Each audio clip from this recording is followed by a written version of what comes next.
Bonjour, je suis Cécile Oumani. Ma dernière parution, c'est Une odeur de henné aux éditions Elisade. C'est l'histoire d'une jeune Tunisienne qui vit à la campagne. Quand elle était petite fille, elle rêvait d'ailleurs, elle rêvait de voyage, elle montait sur la terrasse de ses parents, elle se demandait ce qu'il y avait au-delà des collines.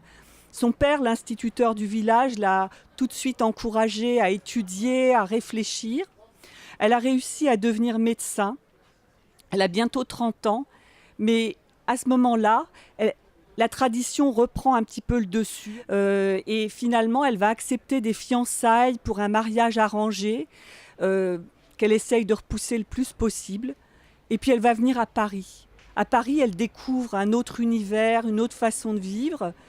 Et puis elle va découvrir aussi qu'il ne suffit pas de changer de lieu pour se libérer.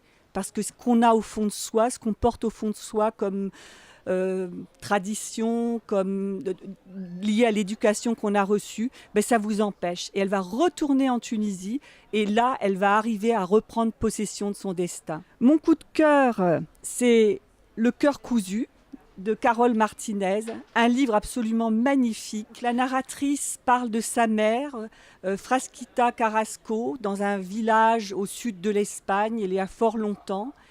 Et c'est une histoire absolument fascinante.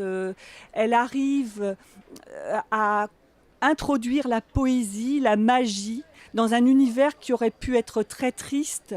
Un village, aussi un village, un peu comme dans mon roman, un village où les gens sont tristes, confrontés à la fois aux difficultés de la vie et au poids des traditions.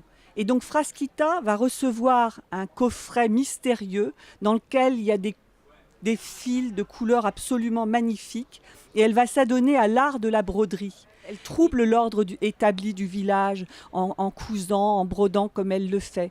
Je ne vais pas vous dévoiler toute la suite de ses aventures, son voyage sur l'autre rive de la Méditerranée, son mariage, ses enfants. Je crois qu'il faut découvrir ce livre. Une fois qu'on l'a en main, on ne peut plus le lâcher.